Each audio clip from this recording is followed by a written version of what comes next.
Among the classic Universal monsters, it's the Wolfman who is the embodiment of an ancient legend, not only interpreting it for film, but defining it for nearly a century afterward. Werewolf legends have been found in cultures all around the world, originating from many different folktales completely unrelated to one another, and ranging from skinwalkers to real people suffering from hypertrichosis. The Epic of Gilgamesh is the oldest known werewolf story, and in the centuries since, the werewolf has been seen as both a curse for breaking societal norms and a blessing for a culture's strongest warriors. The legend of the werewolf would find its definitive modern interpretation in Curt Siodmak and Robert Wagner's classic Universal monster movie, The Wolfman.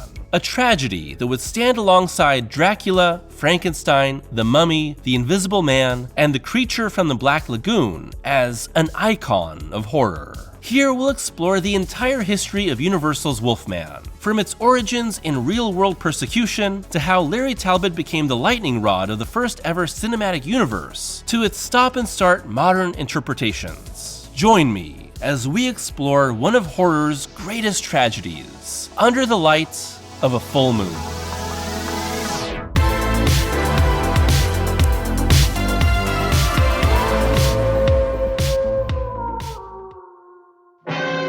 Given the werewolf's ancient origins, the first instances of the creature on screen come long before Lon Chaney Jr.'s interpretation. The first ever was produced in 1913, titled What Else? The Werewolf, a short film that depicts a Navajo witch and her werewolf daughter raising hell. The first werewolf feature film, however, was Werewolf of London in 1935, produced by Universal Pictures, already several years into the era of Universal monsters. Werewolf of London is a solid picture, pushing much more into a scientific Jekyll and Hyde reckoning with the werewolf curse than our main topic, as our cursed lead is a botanist that can use a rare flower to stop his transformations. But given that Werewolf of London had no relation to the later Wolfman, it was largely replaced in the canon of Universal monsters. It is, however, the inspiration behind Warren Zevon's Werewolves of London and the later An American Werewolf in London, and its unfortunate belated Paris set sequel. The movie that would become The Wolfman has its roots in 1931, with a script by Robert Florey and intended for Boris Karloff. The script centered on a young man rescued from the wild who becomes a werewolf. While this was ultimately rejected, it did plant the seed for a Werewolf of London, but the arrival of writer Curt Siodmak and a new vision for the werewolf would lead to Universal's definitive interpretation. Siodmak had made a name for himself as a novelist and screenwriter in Europe, but as a Jewish man raised in Germany, Siodmak fled the country at the start of the 30s, with the rise of the Nazi Party. He would go on to spend the majority of the decade moving across the continent as World War II began, until he emigrated to the United States in 1937. Siodmak soon began writing for Universal, and was given the responsibility of bringing their werewolf hopes to life. Siodmak would only take the title of Florey's script and nothing else. The resulting screenplay is a direct product of Siodmak's decade of struggle and oppression in Europe. Siodmak said, Universal director-producer George Wagner said to me, "We have a title called The Wolfman. It comes from Boris Karloff, but Boris has no time to do it. He is working on another picture. So we have Lon Chaney, and we have Madame Ospenskaya, Warren Williams, Ralph Bellamy, and Claude Rains. The budget is $180,000, and we start in 10 weeks. Goodbye." After 7 weeks, I gave George the screenplay. I don't think he made any changes, except to telescope a few scenes to save sets. The Wolfman, directed by George Wagner, tells the tale of Larry Talbot, played by Lon Chaney Jr., an actor who returns home to Wales after decades abroad to reconcile with his estranged father after the death of his brother. But Larry's reconnection and newfound love for local woman Gwen is turned into a tragedy when he's bitten by a werewolf and cursed to become a bloodthirsty monster. The Wolfman has an absolutely stacked cast. Chaney Jr., son of one of the founding figures of horror, begins the role that would define his career. But he is also surrounded by Claude Rains, the Invisible Man among many other famous roles, as his father, and Bela Lugosi as the werewolf that bites him, a cameo that pulls from Lugosi's star power to become unforgettable. At a lean 70 minutes, Siodmak's film doesn't have much more to it than the struggle of Larry's character, First to learn what's happened to him, then to grapple with his belief, and then to despair over his inescapable fate.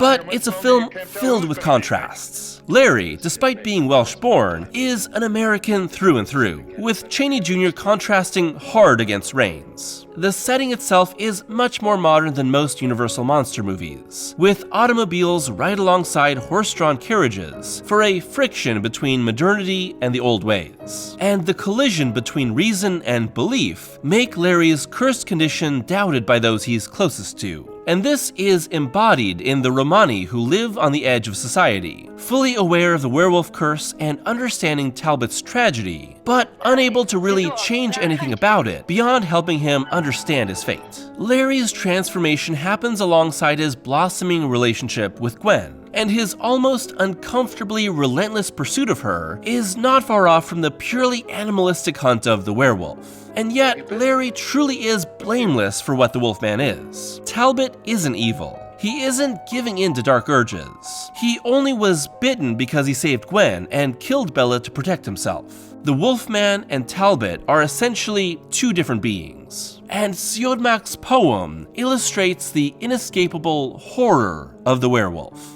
Even a man who is pure in heart and says his prayers by night may become a wolf when the wolfbane blooms. and the autumn moon is bright. But maybe my favorite thing about the film is how it looks. Wagner and cinematographer Joseph Valentine make their film drip with moody atmosphere. And the film's nighttime forest scenes, using a soundstage and lots of fog machines to create a spooky gothic effect, are the platonic ideal of the gothic forest mood that I absolutely love. And it's Chaney's appearance as the Wolfman that has seared itself into public consciousness, becoming one with the idea of the werewolf, despite the concept existing for centuries beforehand. The look was created by makeup legend Jack Pierce, who had originally envisioned the style for Werewolf of London before actor Henry Hull insisted on something that showed more of his face. The Wolfman look was created through the use of multiple prosthetics glued to Chaney's face and fake teeth, completely reshaping his nose and profile for something much more animalistic, with all of this then topped by a wig and additional face appliances made out of burnt yak hair, which created a wiry look shaped into an instantly recognizable outline. And while Larry is still buttoned up from head to toe, and likes to cuff his pants like me, his hands and feet are fully transformed as well, with lots of additional hair and appliances, including rubber gloves and hard rubber boots that create the wolf paw look. The look would largely go untouched in future films, until Pierce was fired in 1946. Bud Westmore's version for Chaney's final film is simply inferior. Chaney's on-screen transformations would be done with the lap dissolve technique, filming an image of an actor in one stage, adding more makeup, taking another image, and repeating over and over as these cross-dissolve together on screen. Seconds in the film, but hours and hours on the stage. Unsurprisingly for the era, the Wolfman is bloodless and leaves most of its violence off-screen, with Talbot grabbing and dragging his victims into the foggy woodland ground. The implications, however, are gruesome, with victims said to have had their throats ripped out by the beast, a modus operandi that would continue throughout the sequels. With no cure and the werewolf only vulnerable to silver, a silver-headed werewolf-adorned cane plays its role in Larry's ultimate doom. The Wolfman ends on a devastating note, with John realizing that he's killed his son, and finally understanding that Larry was right all along. But with almost everyone else believing that Larry died a hero stopping the wolf, he and Gwen are left alone in their despair. That's really dark, and for a film that spends so much time on a father and son attempting to reconcile, yet never truly understanding one another, this ending of the permanent death of a family already in disrepair is very grim. Of course, like most classic Universal monster movies, these themes are left as underlying tension, allowing for the audience to piece them together in the aftermath. And I think that's what makes so many of these films, including the original Wolfman, continue to be popular and speak to generations of fans. There are so many underlying themes here. Siodmak often compared his work to Greek tragedies, where the gods tell a character their fate, and they ultimately can do nothing to change it. Specifically, Siodmak would point toward the idea of hamartia, describing it as suffering without having been guilty, Here, Siodmak was focused on the unpredictable nature of fate, and how even the smallest change could alter the trajectory of an entire life. When seen in the context of fleeing from the Nazis and losing everything he had in his life, it makes sense. Is the Wolfman a symbol of a Jewish person's persecution by a hateful society? Larry is hunted without thought by everyone around him. Is the Wolfman a symbol of the Nazi, suddenly filled with hate and targeting the oppressed? Here, a werewolf will see a pentagram mark on its next victim, a clear parallel to the badges emblazoned with the Star of David and forced on the Jews by the Nazis. I think it's a little of both, creating a universal metaphor of the suffering and anger of a person society labels as other. "I am the Wolfman," said Siodmak. "I was forced into a fate I didn't want, to be a Jew in Germany. I would not have chosen that as my fate." Siodmak would also say, the swastika represents the moon. When the moon comes up, the man doesn't want to murder, but he knows he cannot escape it. The Wolfman destiny. The Jewish link to werewolves can be traced all the way back to the Torah and the book of Genesis. Here, Benjamin, son of Jacob, is described as like a ravenous wolf, with medieval commentator Rabbi Ephraim ben Shimshon discussing how Benjamin was believed to be able to actually turn into a wolf. While this would endanger others, it also meant there was fear that Benjamin would be killed for his perceived danger. Like Frankenstein's monster, the Wolfman is one of the great examples of the curse of becoming an other among hateful people. And Siodmak's experience with anti-Semitism from Nazi persecution would follow him all his life, even decades later when he returned home. There I was, standing on the same sidewalk in front of the same theater where I stood 60 years before for a screening of my science fiction film, The Invisible Agent. In the meantime, there'd been a world war. They'd killed my family. It made me feel sick. You Americans don't know what it was like to live through those times. Larry's story is pure tragedy with a definitive dark ending. But it wouldn't be the end of the Wolfman. Instead, it was the start of something much bigger.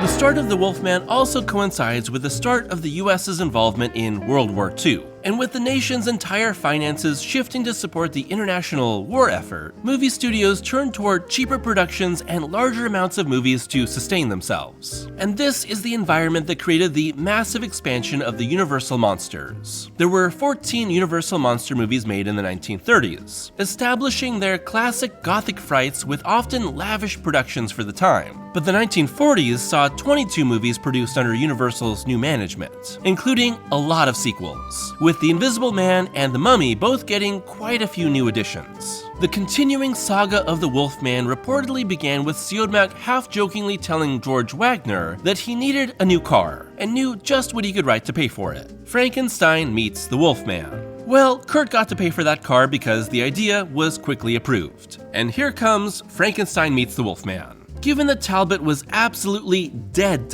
at the end of his film, Universal had to come up with a way to bring him back. And so here's an interesting bit of new lore, as Talbot's casket is opened up and exposed to a full moon that transforms him into a living werewolf once again. That's a bit of a cheat, but it makes Talbot's curse even more extreme. Now, not even death can fully cure him, and he will always exist in a state of limbo. Cue more throat-ripping rampages that eventually put Talbot on the tail of Frankenstein's experiments in hopes of a cure. But Talbot doesn't just want to stop being a werewolf. He wants to permanently die, and is tormented by the idea of immortality.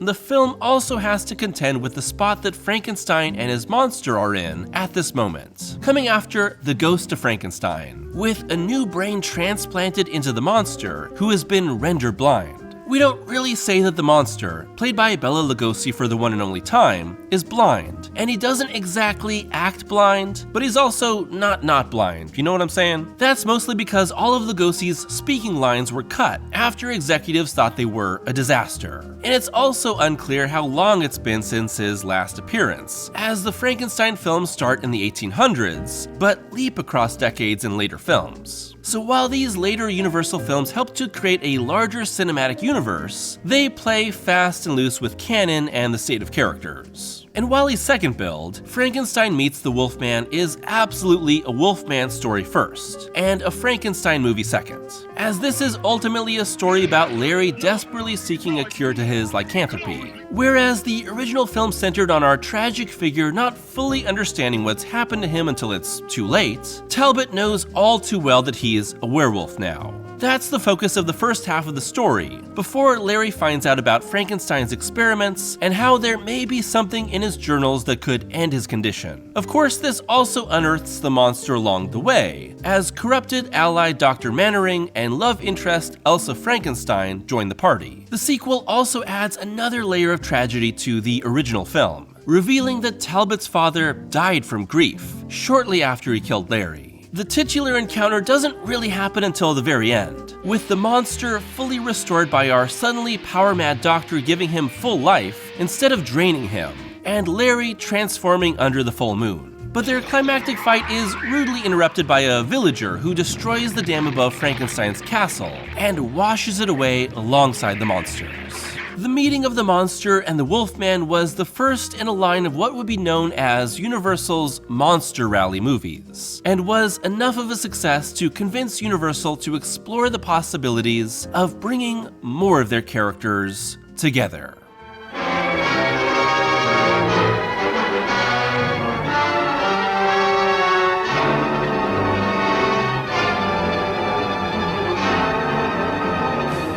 1944 and 1945 would see the quick releases of House of Frankenstein and then House of Dracula, each of which brought together Frankenstein's monster, the Wolfman, and Dracula as supporting characters in the stories of mad scientists, encountering the creatures in their own doomed journeys. In House of Frankenstein, it's Karloff as the crazed Dr. Neiman on the search for a new body for his hunchbacked assistant. And although the classic characters of Dracula and the monster are here, they are played by newcomers John Carradine and Glenn Strange, which is jarring to say the least. Once again, Chaney returns, with Talbot and the monster having been frozen in a cave and thawed out by the scientist. Talbot's story is familiar, grappling with his curse and falling in love with a new girl, ending tragically as he fatally wounds her and is killed by her silver bullet.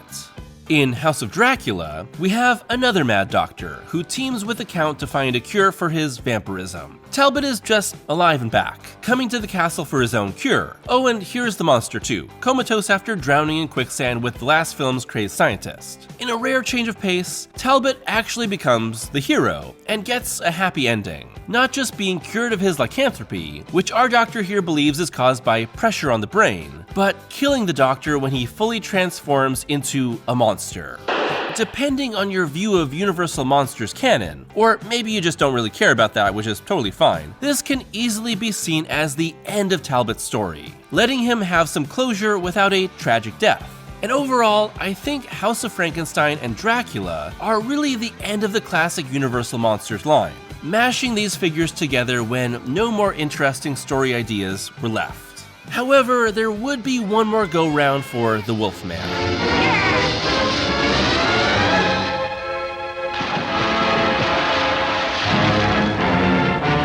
The 1940s saw the comedy duo of Bud Abbott and Lou Costello become a major hit on stage, radio, and screen. Eventually, Abbott and Costello's contract with Universal led to the studio forcing the duo into their own monster crossover in 1948, with Abbott and Costello Meet Frankenstein.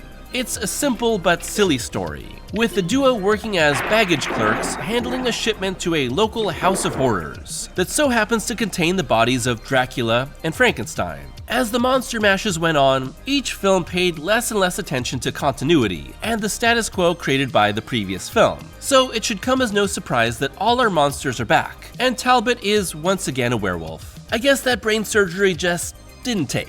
But Talbot is here to save the duo from Dracula, with his continual werewolf transformations getting in the way. With Lugosi back as Dracula for the first time since the original, and Chaney completing his 5th film as the Wolfman, this comedy still has the energy of Universal's earlier output, but plays it for laughs. And although the film would be a hit that revived Abbott and Costello's on-screen career, and gave the monsters a last bit of life, it seems like no one involved liked making it. The comedy duo simply didn't want to make the movie, and often left set for days at a time. And in retrospect, Chaney claimed, Abbott and Costello ruined the horror films. They made buffoons out of the monsters. While there would be several more Abbott and Costello meet movies, Larry's long and tragic tale as the Wolfman comes to an abrupt and somewhat heroic end here, as the monster ends up saving our comedic leads from the clutches of Dracula, snatching the vampiric villain in bat form out of the air and bringing them both to a watery doom. Of course, this wasn't necessarily the intended end, just the last time Chaney as the Wolfman would be on screen. The time of the classic monsters was over by the end of the 40s, with Creature from the Black Lagoon in the 50s being their last brief hurrah. It would be almost 60 years until Universal would bring back their own werewolf icon, allowing plenty of other studios to create their own image of the Lycan. But when the Wolfman did return, it would be in service to a much different universe.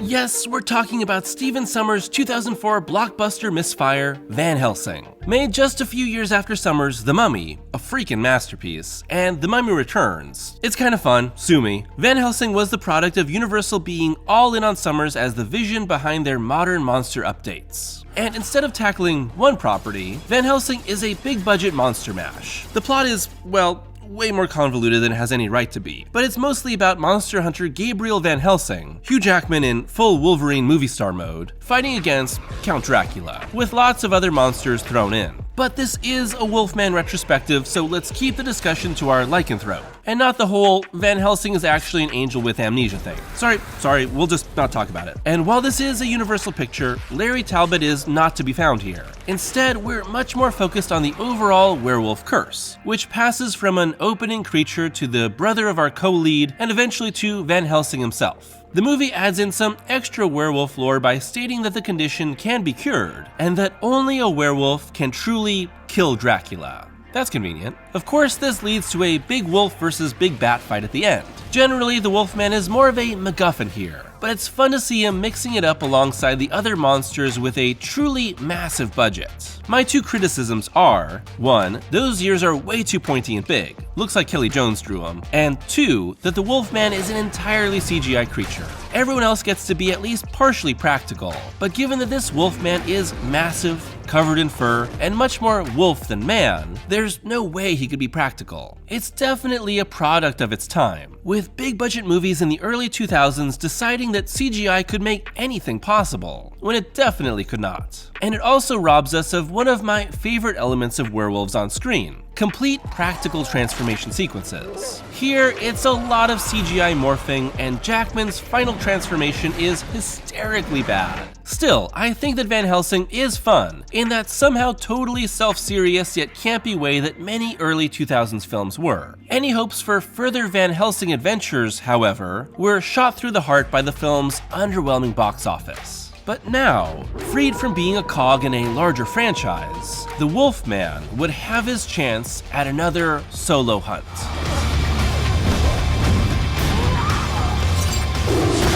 In 2006, Universal Pictures announced plans for a remake of The Wolfman, starring and produced by Benicio del Toro, a massive fan of the character and then recent Academy Award winner. However, the production of The Wolfman was an absolute disaster, and unfortunately, it shows in the end product. The film was originally slated to be directed by Mark Romanek, with a screenplay by Andrew Kevin Walker. However, Romanek quit the production 4 weeks before its start date, with Joe Johnston coming on board and hiring David Self to rewrite the script, without any changes to start date, schedule, or budget. That was clearly a bad idea because the film quickly went over budget, needed extensive reshoots, had its score by Danny Elfman completed, replaced, and then restored, had massive cuts made to trim down the runtime, and had its release date continually pushed back. The complete lack of pre-production time for Johnston is also why the film uses so much CGI for the creature and its transformations. They had to do it in post. But what I will give the movie credit for is that it really does look spectacular. Great atmosphere, beautiful costumes, amazing sets, cinematography that's as haunted and spooky as the original's forest scenes, a wonderful approach to a gothic period piece, and incredible makeup by one of the greats, Rick Baker. It was Baker and Del Toro that insisted they keep the design as close as possible to Jack Pierce's original, with the half-man, half-wolf face, bushy hair, and tattered clothes recalling Chaney Jr.'s look. I really love how the Wolfman looks here. Big, uncontrollable, and wild. He moves great too. Every scene with Talbot transformed and wreaking havoc is honestly great, and way bloodier than you might expect from such a big-budget mainstream film. It's the scenes that come between those set pieces that are the problem. Honestly, they're boring. Del Toro and Emily Blunt give fine performances, but the chemistry isn't there and the plot is slack. The 2010 Wolfman is a true remake of the original, crediting Siodmak, and changing our two-word moniker to one for the sake of trademark, I suppose. But it does make one major change that I think alters the meaning of the entire story, and not for the better. Lawrence's brother is killed by a werewolf, and we come to find out that it's his father that was the monster all along, also responsible for the death of their mother decades earlier, and now unleashed after chaining himself up for decades because I guess he was just over it. This should be obvious to everyone because Anthony Hopkins plays him like a lunatic villain from scene 1. So instead of a story about generational differences and the tragic clash of logic versus destiny, we have a movie about parental abuse. That can be done well, but that's not what happens here.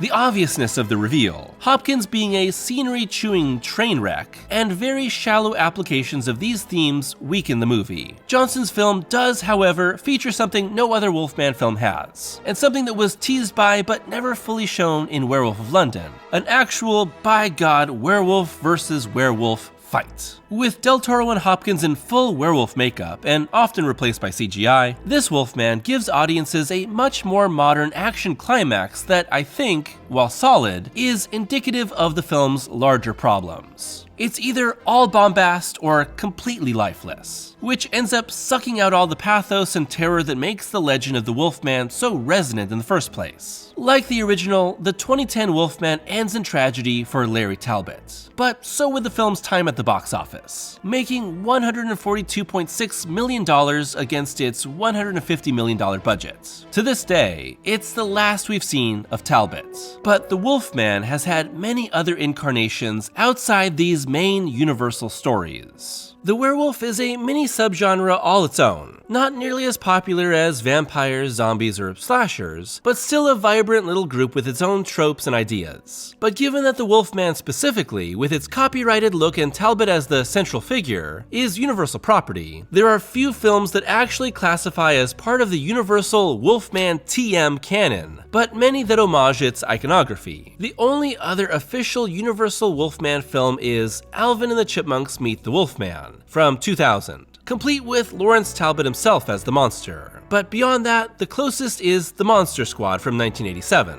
a wonderful all-ages tribute to the Universal monsters. But given that the film wasn't produced by Universal, each monster needed to be modified to work around copyright. Monster Squad's werewolf really takes Siodmak's silver weakness to its most extreme, illustrating that this Wolfman really can only be killed by a silver bullet when his body reassembles itself after being blown apart by dynamite. It's a fun design, more full-body costume than makeup appliances, but it also has one of my favorite transformations, an explosive, stretchy bit of editing genius. And yes, this Wolfman does indeed have nards. Wolfman's got nards! Come on! Come on! Of course, plenty of other werewolf movies have homaged Chaney Jr., but essentially every werewolf movie owes a debt to Siodmak's vision, as it was the original Wolfman that canonized the werewolf bite curse, the full moon, and the silver vulnerability that shows up in almost every werewolf movie now. And unfortunately, as will be the case with all of these Universal Monster retrospectives, the history of the Wolfman leads us directly into the Dark Universe. In 2014, Universal announced their plans for a shared universe of monsters, with Aaron Guzikowski writing a reboot of The Wolfman. However, the disaster that was 2017's The Mummy brought a quick end to it all. For a little while, future plans of another Wolfman movie were completely scrapped, until it was announced in May 2020 that Ryan Gosling had been cast as the central figure of an upcoming reboot, with the actor pitching an original story written for the screen by Lauren Schuker-Blum and Rebecca Angelo, with Derek Cianfrance, who had directed Gosling in The Place Beyond the Pines, attached to direct. However, there's been very little news about the reboot in the years since, as Universal has been much slower to move forward with their monster plans after the Dark Universe. With the right take, a new Wolfman could be a success no matter how long it takes to make. The iconography of Universal's cursed figure has become eternal. And like I do with all my retrospectives, here's every Wolfman movie ranked. At 7, House of Dracula. I think this is the absolute pits. Acting as the last real iteration of the Universal monsters, House of Dracula simply illustrates that these characters had been wrung dry by this point. While the film does a much better job than the previous movie at connecting its monsters, I don't really care about the fates of most of these characters. And don't get me started on Frankenstein's monster, who is a useless MacGuffin here. Frankie baby, what have they done to you? And while it's nice to see Larry Talbot have a somewhat positive end to his long tale of suffering, there's not much going on here for a Wolfman fan. It's me. I'm the Wolf Stan. At 6, House of Frankenstein. The first real Universal monster rally, House of Frankenstein is more like 3 stories strung together in a travelogue that moves from monster to monster without really interconnecting them. At this point, Larry's story is still compelling, and Chaney Jr. is bringing his trademark sadness to the role, fully aware of his curse and hating his own seemingly immortal existence. Placed in the context of the long-running story that Universal threads through their movies, and this is more interesting as a curious evolution to much more thematically rich previous films. At 5, the 2010 Wolfman. A messy production and a boring script really weigh down what is a truly great special effects tribute to the founding werewolf film. Still, I wouldn't discount this as a disaster, just a disappointment, because Johnston's direction and Baker's makeup are really great. Del Toro feels like he was born to play a classic monster like the Wolfman. It's just that the surrounding film underserves the possibilities. Big budget, straightforward monster movies are few and far between these days, so I would still recommend this remake to anyone that's a fan of the character, or just has a classic monster movie itch to scratch, because scenes like the operating room transformation are really worth a watch. At 4, Van Helsing. Summers' Van Helsing is bad in that super entertaining way that only early 2000s blockbusters could be. Weird CGI, big performances, a total lack of understanding what audiences would actually want in a big budget action movie, and an over-reliance on Hugh Jackman's really big hat. The Wolfman is more spice than actual meal here, but hey, there's a big ol' fiery stagecoach chase with our hairy boy, so no hard feelings about somehow killing off this character multiple times in a single movie. If only this starred Brendan Fraser's Rick O'Connell on a new adventure, instead of immortal Angel Van Helsing, then I think we'd actually have something here. On a side note, Shuler Hensley as Frankenstein's monster steals the show here. Super operatic and more young Frankenstein than Shelley or Karloff. At 3, Frankenstein meets the Wolfman. Siodmak's second Wolfman story is not nearly as resonant or deep as his original, but it's fun. There's something about the iconography of these monsters that scratches my brain in a way few other films do. And here we get to see both the dark woodland fears of the Wolfman and the castle experiments of Frankenstein brought together. The final encounter of the two creatures is a little too short to be fully satisfying after a film's worth of build-up. But I most enjoy seeing where Talbot's story takes him as the monster world begins to coalesce. At 2, Abbott and Costello meet Frankenstein. As the only comedy and essentially a full-on parody of the many films that came before, Abbott and Costello's encounter may seem like blasphemy to purists. But more than half a century later, I find that the comedy still works really well, and our leads manage to sell the terrifying nature of the monsters, while removing any real horror from the story. Talbot is still a tragic figure, Lugosi is back for the first time as Dracula, and the monster is underserved like every other monster rally. Changing up the approach actually makes these overexposed characters feel a lot fresher in the context of the movie. I think it's an absolute blast that feels more in line with the larger public image of the Universal monsters than many of the straightforward sequels. And at number 1, the original The Wolfman. Siodmak and Wagner's original film is easily one of my favorites of the entire Universal monster catalog, right up there alongside Bride of Frankenstein and Creature from the Black Lagoon. Its surprisingly deep themes and inescapable tragedy interlink with one of the greatest monster designs ever, supported by some fantastic performances, and Chaney Jr.'s strongest outing, really playing up an inherent sadness that contrasts against the pure animal id of the werewolf. There's a reason why the Wolfman lives up to the centuries of legends across cultures, and why this specific interpretation has defined nearly a century since. It's a focused, impactful, totally memorable piece of horror that extends the classic Universal approach of monsters that first elicit fear and then deep sympathy. That tragedy has become an inescapable pillar of horror history. And when the full moon rises, the Wolfman will always be close behind.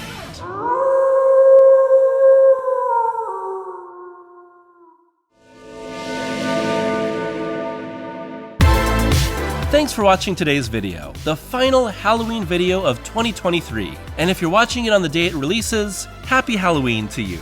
And I thought there would be no better way to cap off this Halloween celebration than with a return to Universal monsters. You may know that I've already done a video on Creature from the Black Lagoon and a general overview of the Universal monsters canon. And yes, this does mean that I'm going to be doing retrospectives on every single classic Universal monster. And when I was deciding which one I would tackle next, I just had to talk about the Wolfman. I think that Universal's Wolfman and Chaney Jr.'s interpretation of him is one of the all-time great tragic figures of horror, and has been absolutely burned into the public consciousness of not just the werewolf, but horror overall. This is a true pillar of the genre, and while I think there are a lot of ups and downs in the Wolfman movies that come afterward, almost all of them are at least interesting to some extent, both the classic and modern interpretations. And it's interesting that the Wolfman never got his own standalone sequel. All of his follow-up movies were involved with some other monster, and I suppose that's because of the timing of it all too. If the Wolfman had been released in the same year as Dracula and Frankenstein,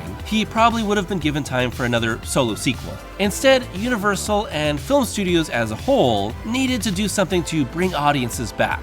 And bringing all of your monsters together was a surefire strategy. And it did work for a while, until all the stories really dried up. And House of Dracula is pretty bad, at least in my opinion. But I really do like Abbott and Costello Meet Frankenstein. I think it's just a really fun movie. And like I said in the video, that film has a lot of shared DNA with the Monster Squad and the general perception of Universal monsters overall. Not necessarily making fun of them, but a slightly more lighthearted approach. Something a little bit more kid-friendly than what you might find in their actual original movies. And as you can see, I just think that the history of the Wolfman is so fascinating. And I really enjoy werewolf movies as well. It is a smaller subgenre of horror, but there's a lot of gems in there. And maybe someday I will cover werewolf movies as a whole, or just more werewolf movies in general. And of course, this does mean that I'm going to be doing another Universal Monster retrospective sometime soon.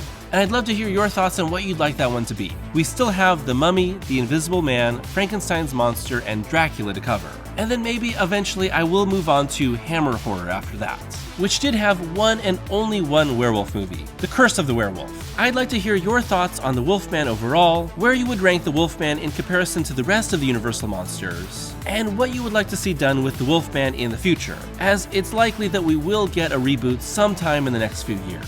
And it could be a good thing. The most recent Invisible Man remake absolutely rips. So if the new Wolfman movie is more like that, instead of The Mummy, then that could be a great thing. As always, a huge thank you to my patrons for their continued support. And if you'd like to be a patron, it's only $1 a month for early access to every video, and exclusive Patreon-only reviews. And for Halloween, I have had my patrons vote on so many reviews, including exclusive reviews on Carrie, Candyman, From Dusk Till Dawn, and Scooby-Doo on Zombie Island. And those are only on Patreon. And with the Halloween month wrapped up, we are looking to the future. And the future is that Residecember Evil 2 is coming very soon. So until next time, I hope that you're taking care of yourselves. And remember, even a man who is pure in heart and says his prayers by night may become a wolf when the wolfsbane blooms and the autumn moon is bright. Happy Halloween!